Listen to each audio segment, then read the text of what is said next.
Selamat datang di Adi The Our Channel. Jangan lupa untuk menekan tombol subscribe dan lonceng notifikasi.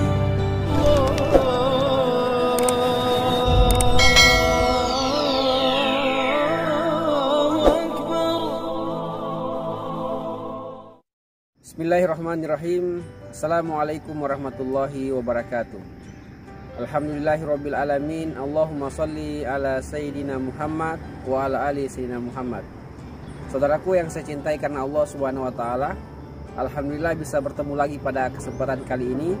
Mudah-mudahan kita semua dalam kondisi sehat walafiat, dimudahkan urusan, dimudahkan rezekinya, dan yang terpenting lagi adalah dalam kondisi istiqomah, taat di hadapan Allah Subhanahu wa taala. Amin ya rabbal alamin.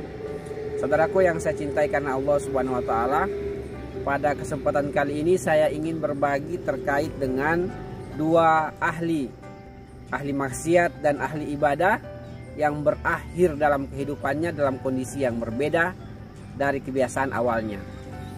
Pada zaman dahulu ada dua orang yang bersaudara yang memiliki kehidupan yang berbeda.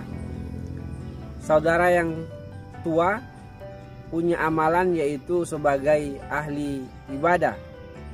Setiap saat, setiap hari, setiap malam dihabiskan waktu untuk beribadah di hadapan Allah Subhanahu wa taala, perbanyak zikir, perbanyak sholat, menghidupkan malam, puasa di siang hari, dan seterusnya. Berjalan waktu, berpindah dari hari menjadi bulan, berpindah menjadi tahun dalam kebiasaan sebagai ahli ibadah. Tapi di sisi lain dia memiliki saudara, memiliki adik yang punya amalan berbeda dengan dia, yaitu sebagai ahli maksiat. Habis waktunya sepanjang hari, sepanjang malam dihabiskan untuk bermaksiat, minum khamar, judi dengan wanita, menghabiskan waktu di tempat-tempat yang penuh dengan dosa. Setiap hari berganti bulan, berganti tahun, semua waktu dihabiskan dalam kerangka bermaksiat di hadapan Allah Subhanahu wa taala. Sampai pada akhirnya kemudian pada satu waktu, pada satu momen, dua orang yang bersaudara ini mendapatkan kemudian perasaan yang sama, yaitu ingin saling merasakan bagaimana kebiasaan saudaranya. Si kakak mengatakan, saya ini sudah sekian tahun beribadah di hadapan Allah Subhanahu wa taala. Sepanjang waktu saya sujud, sepanjang waktu saya beribadah di hadapan Allah Subhanahu wa taala, saya ingin merasakan bagaimana nikmatnya menjadi ahli maksiat, kebiasaan yang dilakukan oleh saudara saya. Saudaraku yang saya cintai karena Allah Subhanahu wa taala, secara kebetulan juga saudaranya ini, adiknya ini memiliki perasaan yang sama. Saya ini sudah sekian tahun kemudian bermaksiat di hadapan Allah Subhanahu wa taala, sudah berbagai macam dosa yang saya buat. Saya ingin sekali merasakan bagaimana nikmatnya menjadi ahli ibadah sebagaimana saudara saya. Maka saudaraku, yang terjadi adalah dua orang yang bersaudara ini pada momen yang sama mereka bertukar profesi. Yang ahli ibadah pada malam itu menjadi ahli maksiat. Dia ingin merasakan bagaimana nikmatnya menjadi ahli maksiat. Pada saudara yang lain, adiknya ini yang tadinya ahli maksiat, pada malam itu menjadi ahli ibadah.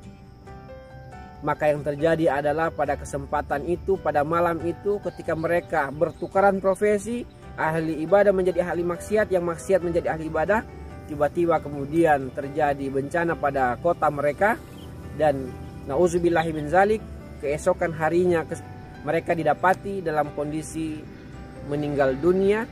Yang satu meninggal dalam kondisi sujud di hadapan Allah Subhanahu wa taala, yaitu adiknya yang ahli maksiat, dan saudaranya yang tadinya ahli ibadah didapati mati dalam kondisi bermaksiat di hadapan Allah Subhanahu wa taala dengan teman-temannya yang ahli maksiat lainnya, ditemani oleh para wanita-wanita penghibur malam pada waktu itu.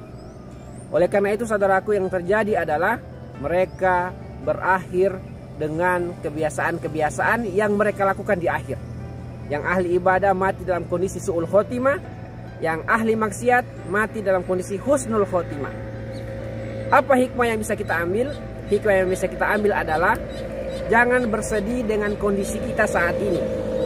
Yang ahli maksiat hari ini jangan bersedih bahwa sudah terputus dari kasih sayang Allah Subhanahu wa taala.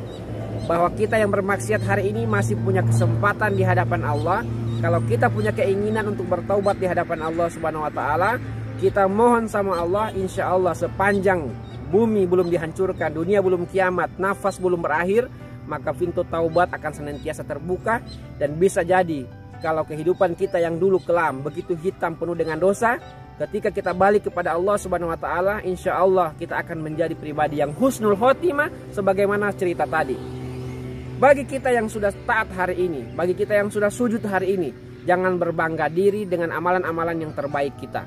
Yang ahli puasa, yang ahli zikir, yang ahli Quran, yang ahli sholat, jangan bangga dengan amal-amal soleh kita. Belum tentu, belum ada jaminan kita akan mati dalam kondisi husnul khotimah. Karena setan tidak pernah berhenti untuk menggoda kita sampai kemudian kita mati. Oleh karena itu, setiap kita masih punya peluang untuk menjadi baik bagi mereka yang ahli maksiat, dan bagi mereka yang ahli ibadah hari ini, orang soleh, ya, belum tentu kemudian kehidupan kita husnul khotimah. Oleh karena itu perbanyak doa kepada Allah, istiqomah. Ya Allah, berikanlah hati yang istiqomah, jadikanlah akhir daripada kehidupan kami kehidupan yang husnul khotimah, kehidupan yang berakhir dengan baik.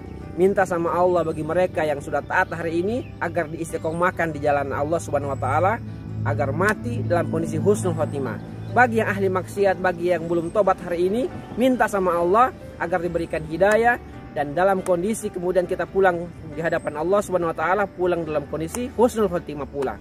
Ini saja mungkin yang bisa saya bagikan. Mudah-mudahan ada manfaatnya. Terima kasih atas perhatian, mohon maaf atas segala kekurangan. Assalamualaikum warahmatullahi wabarakatuh.